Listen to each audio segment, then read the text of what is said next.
is Rosemary. I'm here doing a collective read. Take what resonates with you and leave the rest for the collective. This is a timeless read, so whenever you come across it, will be the message most relevant to you. If you're more interested in private readings, you can PM me or message or comment below. You can email. I will leave the email address within the link in the box of the description. And you're more than welcome to also partake in the Facebook and Art Pal page, where you can see a lot of the art that you see here in a gallery. It's an online gallery. If you choose to want a print, there are options and prompts there as well. So I'm going to start with past, present, future, and then go through the energies. I'm using the Akashic Tarot. I have a few decks here, and again, you're more than welcome to get a collective or a love read or any which one that you would like in the comment box below. Alright, I have 3 cards that did actually fly out of the deck right now. I have the Buddha Prepares, which is 13, it's 4. In this time, we have been in this preparation mode as a past card, but also in this preparation mode internally and enlightening. We've been in this collective mode where we are collecting in on ourselves. We are understanding our emotions, how we react, where our energy comes from, where energy goes in a way, right? The emotional layer. Emotions are energy motions. We are understanding that we are in control of our emotions and not the other way around. So this is preparing that stage, preparing that time, but also preparing in an astral sense. 13 being 4, we're talking about a quantum layer here. We're talking about 4D. We're talking about this, what people would refer to in astral sense. You're talking about the inner world, right? Which also creates our outer world. It's also a piece of serenity. There's also this teaching moment. We have the Buddha who's prepared. We have other students here as well. We have other companions, we have communities, community support. We have more people coming to fruition in this awakening sense. So this is a past card in what we're currently dealing with in the present. And like I said, I will go through the energies in between these. We have the King of Roses, which is actually upside down. This would indicate a healer coming in, or a healed masculine in that way. And actually, I will refer to the book. You're also seeing in the King of Roses, it is an emotional card, roses being the card in this deck.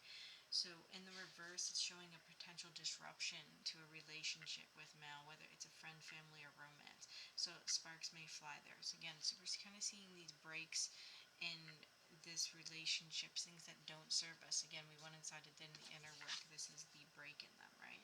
Although it's an emotional upheaval, may seem overwhelming, don't let yourself get swept away. With every ending, there comes the potential for a new beginning. So this may in fact be reference to a love that you haven't been able to release. It's about time letting go of this attachment, right? Even in the Buddhist teaching, again, these attachments. So what are you attached to? This is talking about a particular emotion or pattern that we may be looking at. This is about opening our heart, right? Look for things clearly and take control of your perception of yourself and your life. Again, this is your union and yourself is up to you. This is saying that as the Buddha has prepared, as we have prepared our inner self, that we are coming into knowing that the person that is saving us, saving our souls, are ourselves, right? We are here to come back to ourselves. We are here to understand ourselves, to come in union within ourselves.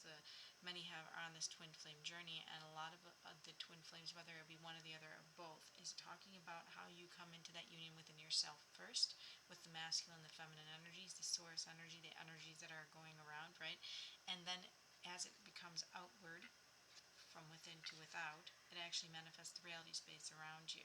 So we're seeing this split between, and again, had been a split between a masculine energy and this healing that would normally come in with the healing of a masculine energy here, right? This would be a King of Roses here.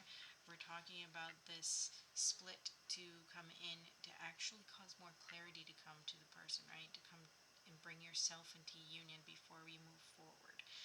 And again, I'll read the energies. And again, this may be applicable to one person or many people. It may be applicable even on a global scale. We're talking about this, how the collective is preparing, right? We're prepared ourselves, we went into ourselves, we've introspect, we understand our actions, reaction. And then you have this very masculine and very patriarchal, in a way, society, the way things are run lately. You're seeing this, the logic side of it, the logical fallacies inside of it coming to a break, right? We're seeing it break within the world, things that are not aligned to the soul part. And the last one I have is the reflection cards again. You're in a reflection card, but this is something that's already come to fruition. This is 19, which is 10.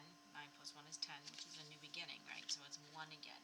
So you're looking at the card is clear sailing right now. We've already done the self-reflection inside inwards, and you're going to sail onto or into a different area, right? A new beginning on this, a new area.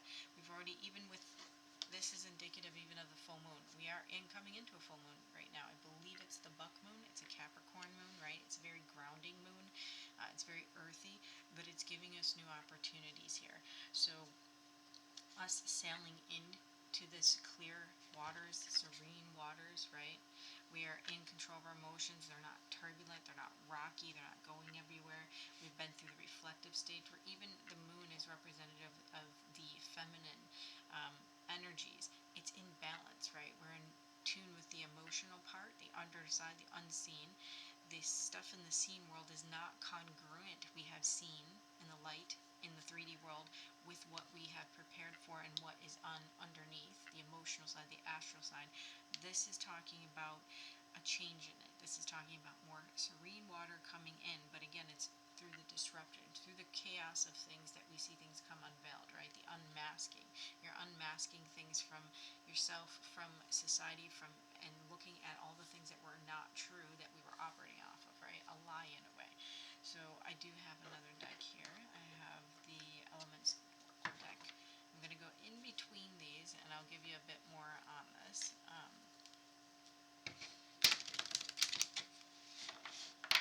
This, in essence, is also, again, it refers to the individual experience, right?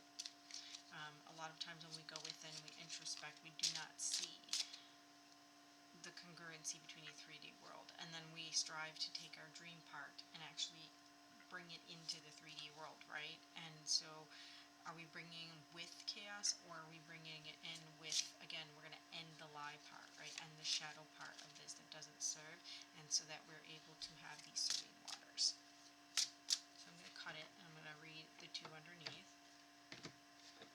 We have the energy between, again, the equator, to make equal the inside and the outside, right? This is 5, a change.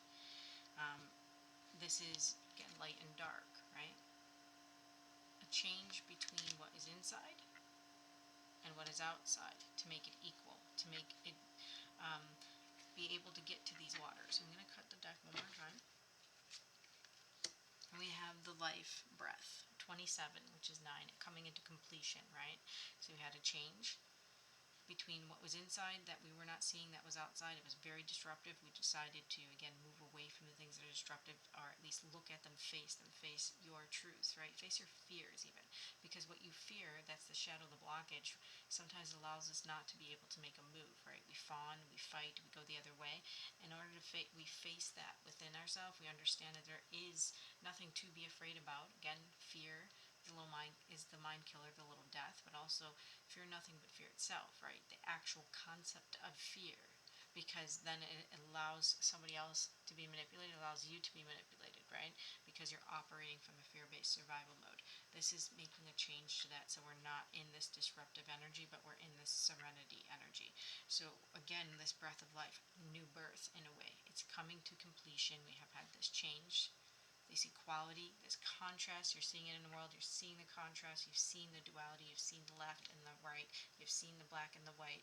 And now it's bringing it back into unity. So we have this new life coming in, this new breath of life. I'm going to pull one more from here. We have Endurance the Rock, a tree of life too, right? Coming into unity. This, what has endured through these storms, through this disruption right now. I'm going to pull two more. I have another deck here that is the Divine Animal Companion, or Animal Divine Companion deck, and I also have an Oracle card for an entry deck. I make these a little shorter so they're not as long, but again, if you would like more long videos, leave a comment. again, it's up to what you prefer, what your preference is. But we have this very sturdy rock, right?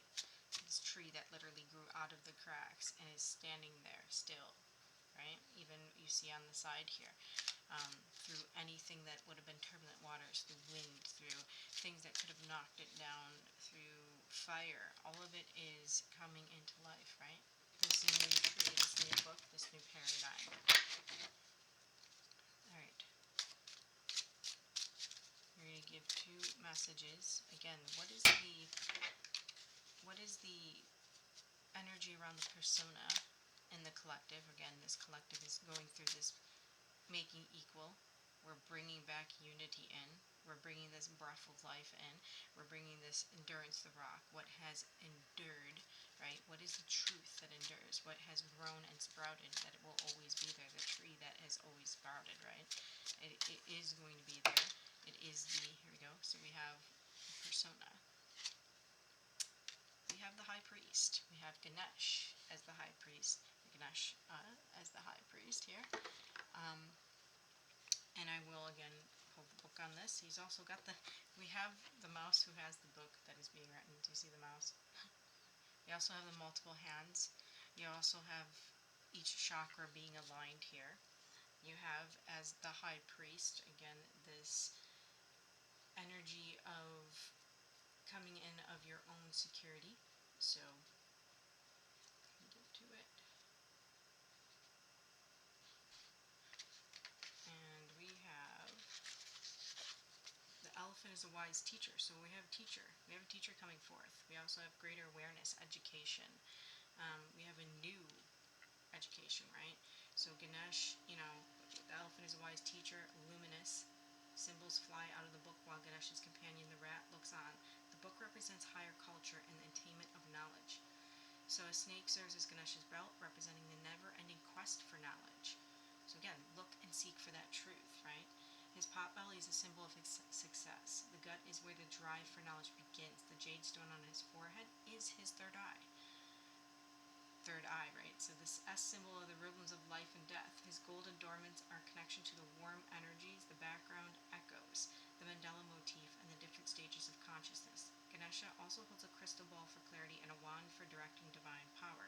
He holds one tusk that can serve as a writing instrument, and his three-tiered crown represents different levels of awareness. So again, as we go and traverse through these different levels of awareness, right, we're coming into the teacher mode. So with the guidance of this animal teacher, we'll be better prepared for the journey that lies ahead. So again, a teacher coming forth. We're talking about merging with animals. Perhaps we too can attain a higher level of consciousness and understanding. The placement of the image at the threshold of houses and sanctuaries serves to thwart potential obstacles. So he's representing the merging of the human soul and the divine spirit right now. Again, we are coming into unity. That's where the two, right? The endurance part of this. Coming into unity, we're coming into the knowledge. We're coming into the knowledge of our own personal power. We are looking at the wisdom, knowledge, the arts itself. We're looking at fortune coming in, right? We're looking at success. We're looking even at a business venture, a commencement of one, a big announcement, something new, right? On the horizon here. So the high priest is representing this teacher from the preparation from the inner. We went through the disruptive part underneath here with the King of Roses, where the unhealed part, right? Things that don't serve, we shed that layer, we see the layer, we feel it, we heal it. We go into these reflective waters that are very serene, and we're easy sailing forward, right? It's a new beginning. We come to equality between these two worlds, 3D and the material and immaterial, and the astral, or the fourth dimension, right? And we're in this fifth dimension energy, this new life, this new tree, right? This endurance. And this is where we become the teachers. This is where the teachers start to come and show, right? They actually start to come into the world stage even, but also come into the community stage. This is talking about your human experience, the human and the soul experience, the enlightenment of this, right? You also have this very beautiful energy again between action and what you see. So take the steps necessary to go forward. So the last card I'm going to do, miracles happen, give the universe your clear intention on this. 17, which is 8. So again, reach unity, miracles do happen. So with that, I'm going to leave the message, and again, leave all the appropriate links below so that you're able to contact, or if you'd like to see more of this, you're more than welcome to leave a comment below. Thank you.